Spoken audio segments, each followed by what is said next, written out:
Salut tout le monde. Bon les amis, Poineau nous a préparé une tier list les gars, avec les joueurs sous-cotés, sur-cotés, bien cotés les gars. Ça peut être des gros joueurs les gars, mais moi je donne mon avis. Je donnerai mon avis, lui je le trouve un peu sur-coté, lui un peu sous-coté, lui ça va. Donc vous aviez fait une petite liste, et puis du coup il a pioché là-dedans Poineau les gars, donc je vais découvrir avec vous les gars. Alors, attendez, alors il y a Bernardo, Cherki, Coman, De Jong, Dembouz, Di Maria et Dzeko pour commencer. Bon les gars, on les fait ensemble hein, et s'il y a un désaccord, je tranche. Les gars, Bernardo Silva. En vrai, Bernardo Silva, moi j'aurais tendance à dire peut-être bien coté quand même. En fait, Bernardo Silva, les gars, je suis entre le bien coté, sous-coté. Dans ces cas-là, les gars, on le met dans sous-coté. Je le vois un peu sous-coté, puisque je le vois entre les deux, mais du coup, je le vois légèrement sous-coté. Légèrement sous-coté. Tu vois, pas beaucoup, parce qu'il est quand même bien coté, mais il est juste bien coté. Non, pour moi, pas complètement bien coté, non? Moi, je trouve que des fois, on n'en parle pas assez. Mais on en parle beaucoup, mais des fois on n'en parle pas assez. Est-ce que les gars, si je suis entre deux, on le met dans bien côté du coup, ou on le met du coup dans sous côté? C'est ça, faut se mettre d'accord. Bien côté, allez, mettons-le bien côté. C'est lui, pour moi, il est pas sous côté de ouf. Légèrement, je dirais peut-être, mais pas sous côté de ouf. Donc mettons-le bien côté si on est dans cette nuance. Que Bernardo, tout le monde respecte, etc. Donc tranquille, il fait partie des meilleurs joueurs au monde et on le sait tous. Cherki, les gars. Moi, Cherki, les gars, je le trouve surcoté, moi un peu. Je suis honnête. Moi, j'en ai déjà parlé. Alors, après, en fait, c'est même pas techniquement ou quoi, c'est juste, c'est surtout au niveau des émotions, tu vois, le mental dans la tête. En fait, il y en a beaucoup qui voient Cherki avec énormément de qualité et potentiellement faire une vraie belle carrière. Moi, j'ai des doutes. Après, ces derniers temps, c'est vrai que, bon, ça lui est pas mal tombé dessus, son attitude, etc.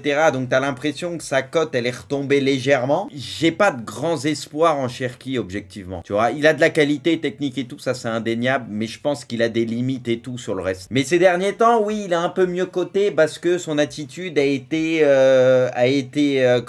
mis au premier plan, je trouve. Mais moi perso les gars, je le mets un peu surcoté. Je pense qu'il aura toujours une limite personnellement. Donc moi je le mets là perso. Coman. Or Coman, moi les gars, je le mets sous-coté tous les jours. Or là pour moi Coman il est sous-coté. Non, il est pas bien coté, il est sous-coté moi je trouve Coman. Et je parle pas que vis-à-vis des gens, je sais pas, c'est du truc général. Moi je trouve que Coman en 1 contre 1 c'est un des meilleurs au monde. Je trouve qu'il a pas mal progressé aussi dans le dernier geste, les diffs qu'il fait, même les centres, etc. Moi, j'adore ce joueur personnellement. Moi, je le mets sous-côté, les gars. Moi, perso, je trouve il est un peu sous-côté. On n'en parle pas assez de Coman. Il y a à tel point que même en équipe de France, la question s'est moins posée peut-être ces derniers temps parce que Dembélé était décevant avec l'équipe de France et tout. Du coup, oh, ça redevient évident de mettre Coman, mais pour beaucoup, limite, Coman, il a pas sa place en tant que titulaire spécialement en équipe de France. Donc, moi, je trouve sous-côté. Pour moi, c'est meilleur qu'un Dembélé, etc. C'est plus juste dans le dernier geste. Moi, je le trouve sous-côté. De Jong. De Jong, les gars, bien coté, non? Pour moi, De Jong, c'est bien coté, c'est bien coté. De Jong, c'est un petit crack, tout le monde le sait. Après, il y a eu des absences, il y a eu des blessures, il y a eu des trucs et tout. Un Barça qui tourne pas tout le temps et tout, mais tout le monde est unanime sur lui. On sait tous que c'est un très bon joueur. Moi, je dis bien coté, c'est tout. Ni sous-coté, ni sur-coté. Dembouz. Le truc, c'est que pareil, c'est vrai que ces derniers temps, etc., avec ce qui s'est passé...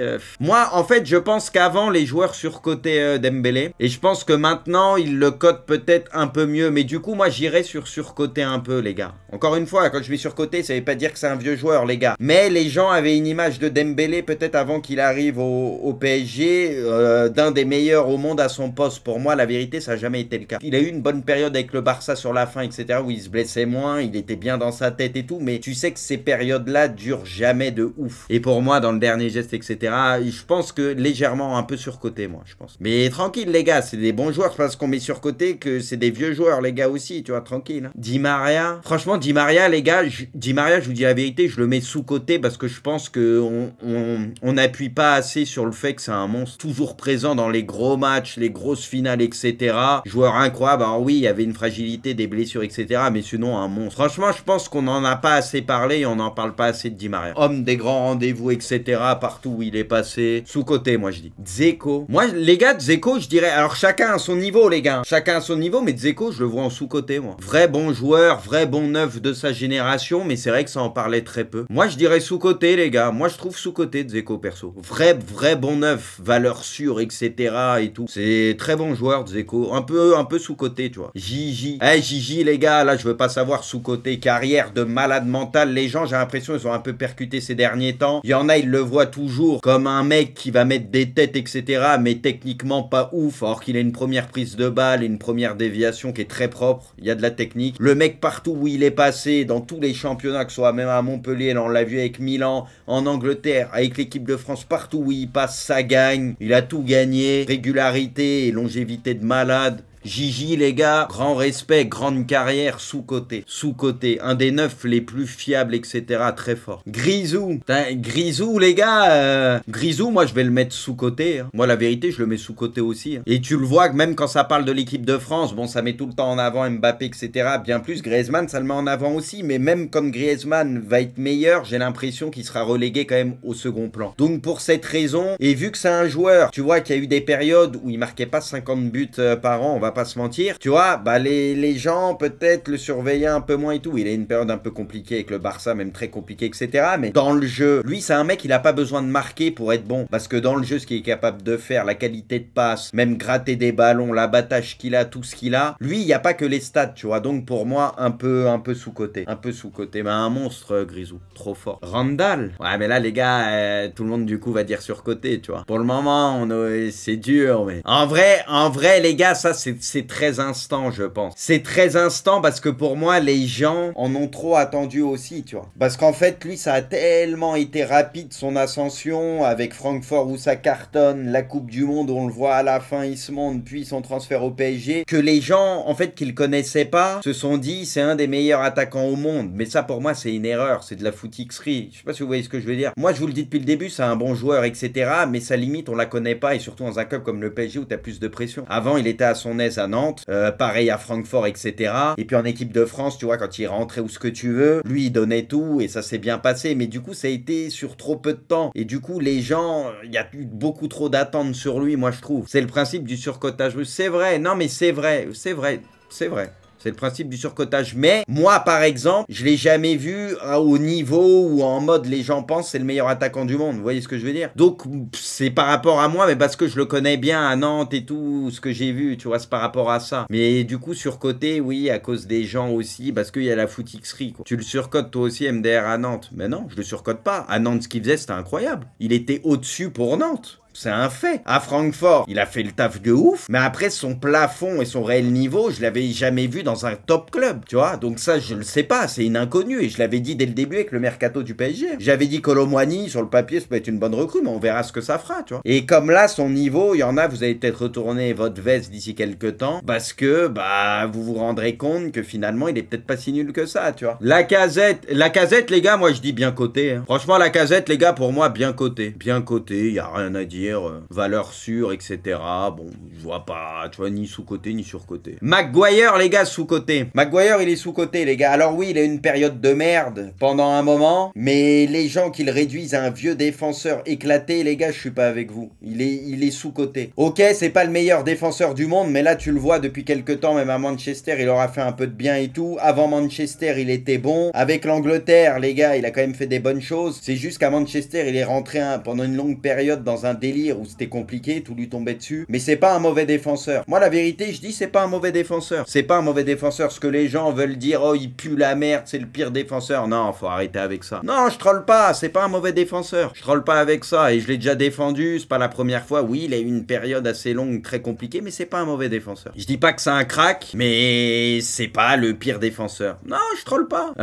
Mahrez, les gars, moi, je le mettrais un peu sous-côté, moi. Un peu sous-côté, tu le vois au classement du Ballon d'Or ou ce genre de truc, etc. Moi, je le mets un peu sous-côté. Bien côté, non, légèrement sous-côté, moi, je dirais. Du coup, je pourrais le mettre dans les deux catégories. Ça fait un peu comme tout à l'heure, sous-côté ou bien côté. Parce que ce qu'il a fait à City, les gars, il y a pendant des périodes, c'était le meilleur joueur de City, limite. Il y a eu ce qu'il a fait aussi à Leicester, avec l'Algérie, etc. Et c'est vrai qu'il y a des fois, au classement du Ballon d'Or ou dans la hiérarchie des joueurs à son poste, il aurait mérité peut-être qu'on en parle un peu plus. Moi, c'est en ce sens. Je dirais un peu sous-côté, moi. Mandzukic, les gars, lui, c'est bien côté ou sous-côté. Pareil, valeur sûre, parmi les 9 et tout de sa génération, vraiment très bon joueur. Mais je dirais peut-être bien coté, lui, bien coté, mais vrai bon joueur. En fait, lui, pareil, c'est entre bien coté, sous-côté, je dirais. Mais j'ai l'impression qu'il est, tu sais, il est plus reconnu quand même, tu vois, par exemple, qu'un Dzeko. Non, vous voyez ce que je veux dire? Tu sais, je pense que Mandzukic a eu la reconnaissance qu'il méritait, entre guillemets. Je sais pas si vous voyez ce que je veux dire. J'ai le sentiment, tu vois, tout le monde, Mandzukic, Mandzu, quoi, tu vois. Blaise. Bon, les gars, Blaise, moi, je partirais sur le bien coté, non? Moi, je pense que je partirais partirais sur le bien côté, très bon joueur. À un moment au PSG, j'ai l'impression qu'il était pas reconnu à sa juste valeur par contre à un moment. En vrai, je suis entre deux parce que j'ai l'impression qu'il était pas reconnu à sa juste valeur à un moment sur le PSG. Vas-y, je vais quand même mettre bien côté, mais il y a un moment, voilà. Moi les gars, je dis un peu surcoté, hein. Bah, vous me connaissez les gars, ça va avec ce que je dis depuis le début, hein. Je vais pas faire l'acteur les gars. Hein. Ben encore une fois, par rapport au niveau où on l'a mis, où on veut le mettre, tu vois, c'est par rapport à ça. Il est un peu surcoté quand on veut le mettre au niveau des plus grands, etc. Pour moi, il est pas à ce niveau-là, il en est loin. Un joueur, les gars, dont on dit que c'est le meilleur joueur du monde, faut faire gagner son club. Le truc, c'est que la Ligue des Champions, la Ligue 1, on a compris, mais faut faire gagner la Ligue des Champions. Non, mais c'est vrai, faut faire gagner la Ligue des Champions. Moi, je le trouve un peu surcoté par rapport à ce qu'on en fait. C'est tout, il fait partie des meilleurs joueurs à l'heure actuelle. Hein. Mais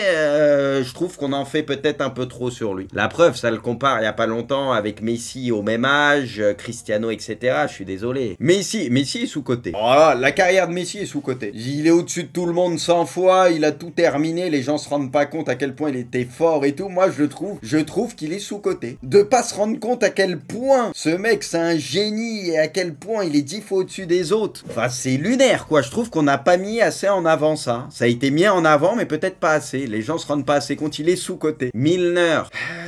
Milner, lui, c'est entre bien côté ou sous-coté. Vrai soldat, rien à dire. Joueur de l'ombre, quoi, c'est ça le truc. Et en général, les joueurs de l'ombre ont tendance à être sous-coté. Vas-y, Milner, les gars, je vais le mettre sous-coté. Parce que joueur de l'ombre, etc. Mais les soldats dont tu as besoin dans une équipe, et c'est vrai que c'est pas les joueurs dont tu vas le plus parler, faut être honnête. Mais vrai joueur, soldat, etc. Vas-y, je mets sous-coté. Morata. Et ben Morata, les gars, je le mets sous-coté. Alors cette année, il fait une bonne saison. Mais pareil, il fait partie des joueurs que j'ai souvent défendu quand tout le monde disait il puait la merde. Parce que pour moi, oui, il peut avoir quelques ratés. Oui, il peut être hors jeu, ce que tu veux. Mais pour moi, c'est un mec qui est tout le temps en mouvement. Il y a de la présence, tu vois. Il a quelque chose. Je trouve que les gens, souvent, à le réduire à un joueur de merde qui est zéro, machin, c'était trop. Donc en ce sens, je dirais un peu sous-coté. C'est pas un mauvais joueur, Morata. C'est un bon attaquant. C'est un bon attaquant. Il y a meilleur que lui, bien évidemment, mais c'est un bon attaquant. Donc moi, je le mets dans les sous-cotés en ce sens. Thomas Moula. Oh, bien coté. Lui, pour le coup, bien coté, parce que tout le monde est unanime sur lui. C'est un crack, machin. Il a une carrière de ouf. Lui, c'est vraiment,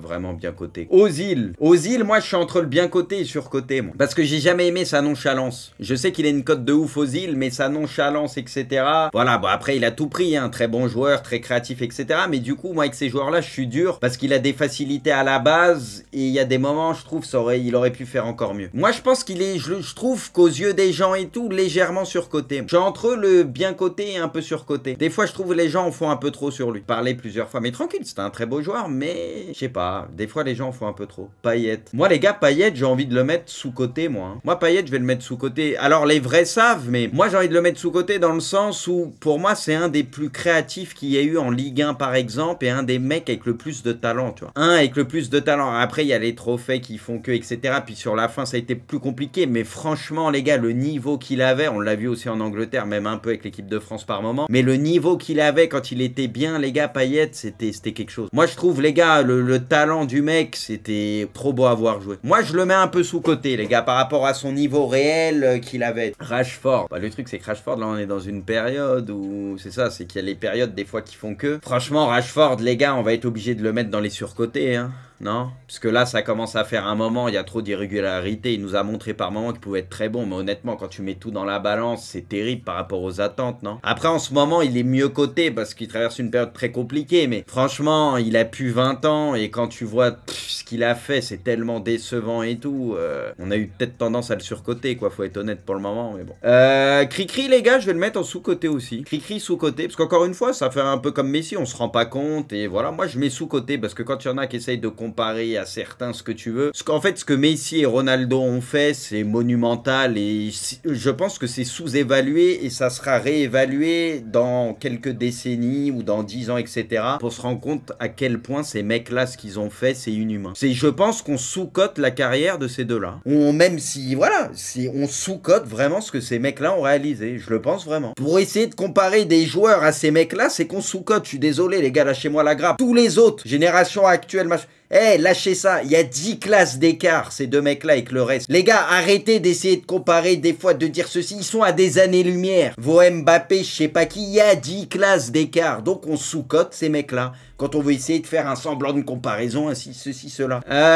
Rongier, les gars. J'ai l'impression qu'il était un peu mieux coté sur la fin, mais j'ai l'impression sous-coté quand même, Rongier. Parce que, tu sais, c'est un joueur qui est pas incroyable dans un domaine, mais c'est un soldat et assez complet, tu vois, moyen, bon partout. Et c'est un bon joueur, moi, je trouve, les gars, Rongier. Donc, je sais pas si c'est entre le bien coté ou sous-coté, mais des fois, il y en a, tu vois, il disait qu'il était éclaté et tout. Alors, Rongier, non. Rongier, non. Tu sais, ouais, mais c'est le joueur, personne ne calcule. Mais parce que c'est des joueurs, c'est qu'ils vont pas faire des stats de ouf, tu vois, donc c'est toujours pareil. Tu vois, ça fait un peu comme Milner, où on en parlait tout à l'heure, tu vois, c'est toute proportion gardée, mais vous voyez ce que je veux dire. Bon, vas-y, je vais mettre bien coté. Saint-Maximin, bon, Saint-Maximin, c'était surcoté pour moi. Pour moi, c'était un peu surcoté, mais voilà, bon, un petit peu, parce qu'on n'a jamais fait un truc de fou, mais c'est vrai que des fois, on écoutait certains. Bon, on sait qu'il y avait certaines limites avec Saint-Maximin. C'est un... Voilà, on sait qu'il percute, un contre un, ça peut être pas mal et tout, mais pareil, dans la prise de décision, ça a toujours été compliqué, tu vois. Salah. Moi, Salah, les gars, j'en parle souvent, mais encore une fois, tu peux être un gros joueur et sous-coté, je trouve, et lui, je vous ai donné son exemple souvent, je le trouve sous-coté. Pas de ouf, tout le monde sait que c'est un très gros joueur, mais ça fait je sais pas combien d'années qu'il est dans le top 5 des meilleurs joueurs au monde quasi chaque saison, mais j'ai l'impression que pareil, ça percute pas assez sur ça et que ça en parle pas assez. Chaque année, depuis je sais pas combien d'années, il est dans les tout meilleurs joueurs au monde, mais je sais pas, j'ai l'impression que ça parle plus de joueurs que lui, alors qu'il fait partie des plus réguliers, des plus forts et tout de ouf. Donc en ce sens, je dis un peu sous-coté, il est trop fort ça là. Ça là, il est trop fort, la régularité qu'il a, tout même dans un Liverpool quand c'était plus compliqué et tout, il arrivait quand même à faire à peu près de là. Moi je le trouve trop fort ce mec là. Donc en ce sens, je le vois un peu sous-coté. Après encore une fois les gars, vous avez compris, on peut mettre des gros joueurs en sous-coté parce qu'il y a des nuances et des trucs, tu vois. Voilà.